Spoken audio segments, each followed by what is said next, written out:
Hi everyone, today we are doing a lifting thread treatment. For this specific treatment, we are going in with 2 different pilot holes. Not shown was how we kind of marked the patient up and treatment planned. I do all my treatment planning with the patient sitting straight up so I can really appreciate how gravity is affecting the face. So I went ahead and just marked where I wanted to treat, and I felt that I got a better lift in that marionette line using a further back pilot hole. So we did go ahead and do 2 for her. Overall, this is a very comfortable treatment, and I numbed with lidocaine with epi for these insertion sites here. So it really isn't that big of a deal to make 2 different insertion sites. I always tell my patients I'm going to do what's best to get them the best results. So here we're going in with a cannula. I'm going to just make my way all the way down that vector and just open up that space so when I go in with my thread, I can just easily slide all the way down and retract. I also have some 2% lidocaine in my 3cc syringe there. Again, this is just going to make the treatment a little bit more comfortable. You can see how I'm kind of navigating right under that tissue, and I'm using my other hand just to feel and make sure I like the depth. I like to make sure that I'm in a good depth right off the bat here when I'm making my vector. So when I do go in with the thread, it's just a lot easier to slip in. Also, something to keep in mind with threads, you cannot pull back without that thread engaging. So if you are going to pull back, you need to make sure you're either pinching down on that thread that's coming out at the top or screw on a 3cc. You have to put something there in order to trap that thread, because if you do pull back, you will engage the thread. So you can kind of see there, once my hand is moved, that piece of thread hanging out the end. Oh, this is a perfect example. I went ahead and tossed on my 3cc just because I wanted to go a little bit deeper. So I trapped that thread in with a syringe. That's a nice little hack, just because, like I said, if you are going to pull back, you need to make sure it's trapped. Otherwise, it's going to engage and you're going to waste that thread. And especially if you're not in a good plane, if you feel like you're too superficial, you definitely don't want to engage that thread there because you will be able to see it. So I always kind of keep that 3cc syringe on my tray, and if I want to make any adjustments like I am here, I can go ahead and quickly do that. You always want to make those adjustments. Don't hesitate to do so. You can't get it in there perfect every single time, but it's a lot better just to go in when you're treating, because once you go ahead and engage, you're going to be able to see that thread if it's too superficial. So we're just going to go ahead and repeat that same process for our 2 other vectors here. I give it a little pull back and then go ahead and cut the excess, and we'll go ahead and cover that site with a band-aid here at the end. But again, just going in and doing that same process. It's very important when you're going in with your initial pilot hole that you are creating a vector at the correct depth. You're just going to struggle if you're making that too superficial. It's going to be a lot harder to correct. So always try to make sure you're going in through your initial pilot hole. It's just going to make your life a little bit easier as you're treating here. So again, we're just following that same process. I don't like to put more than 0.5 of lidocaine per vector. I really just do a little splash, and I just kind of go by how the patient is feeling. If they're saying they're uncomfortable or, they're kind of jumping, things like that, I will go ahead and do a little bit more because, of course, I want them to be comfortable. But if I can avoid it, I just do a little splash just to take the edge off. I don't want that thread floating in fluid, so I really just do a little bit.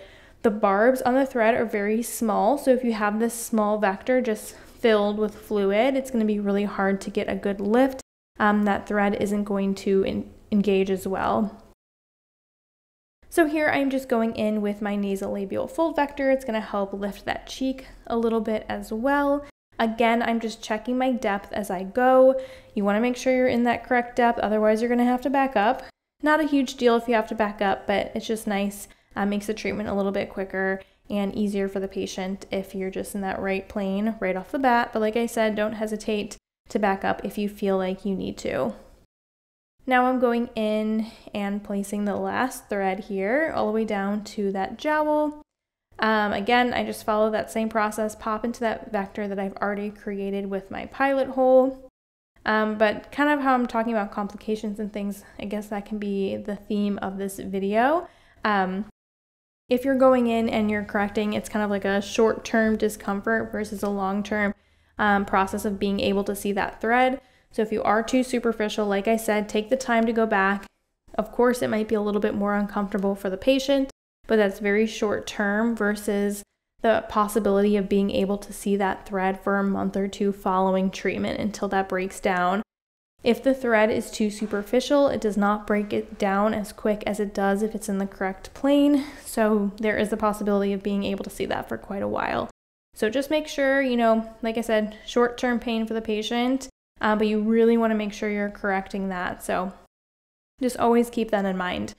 But this is our last vector here. Once I popped into place, I slid down very easily. And we're just going to go ahead and retract and pull this out. I have the patient leave their band-aids on for about like the rest of the day just to make sure that we're keeping that area very clean. I obviously tell them if, you know, the band-aids get dirty or anything like that, they can of course take them off. But I do recommend that they leave them on for the rest of the day just to make sure we're keeping that site as clean as possible. After that, they can go ahead and take them off. They can do a gentle cleanse that night. And then the next day, no makeup, or the day after that. Again, this is like a foreign body that we are putting in. So we want to make sure that we're not giving that any chance to have any sort of bacteria. So that's very important to stress in aftercare. Really explain to the patient why they need to be doing these things, because if you don't, they might go home and think, you know, it's okay, I don't see an opening anymore, I can go ahead and put makeup on, which is not the case. So always, you know, tell them the why behind their education. Make sure they're taking care of these. So we'll just go ahead and pop on those band-aids. I went ahead and smoothed just a little bit, make sure all those barbs are engaged. And this is her result. So I think we pan around here. Here I'm just marking up my jawline. I like to do my vector lift first and then go in with my jawline, just because once I displace that tissue, it can be a little bit different.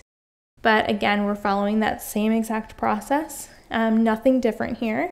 Just going in with that lidocaine, we'll take our 18 and then just make our way down that vector as well. That X that I have there is just over the patient's facial artery. We are not that deep, but I still like just having it there as a reminder that we want to stay away from there. You can't cause any sort of occlusion with lifting threads. However, you can pierce through that facial artery and give the patient a pretty gnarly hematoma. So of course we don't want to do that. So we want to be very careful of your depth with this thread, as well as any threads you're doing down to that jowl. You're right in the area of the facial artery there. So just keeping that in mind. But we're just doing a straight shot all the way to the end of that vector, and we'll go ahead and place a band-aid on this as well. Overall, this is a pretty quick treatment. I think in total, this side of the face maybe took me 10 to 15 minutes. Like I said, pretty quick. And this patient this is her first time getting threads as well. And she said to me after it wasn't as bad as she thought it was going to be. And that's typically the response that I get. A lot of patients will watch videos like these before coming in and they're a little bit nervous. But once they actually get it done, it's truly not as bad as it looks. So just going ahead and snipping that one tight and going ahead and making sure those barbs are engaged. Sometimes there's one or two that doesn't pop. So I always tell the patient you may feel a zinger over the next day or two if you're taking a big bite of food, things like that.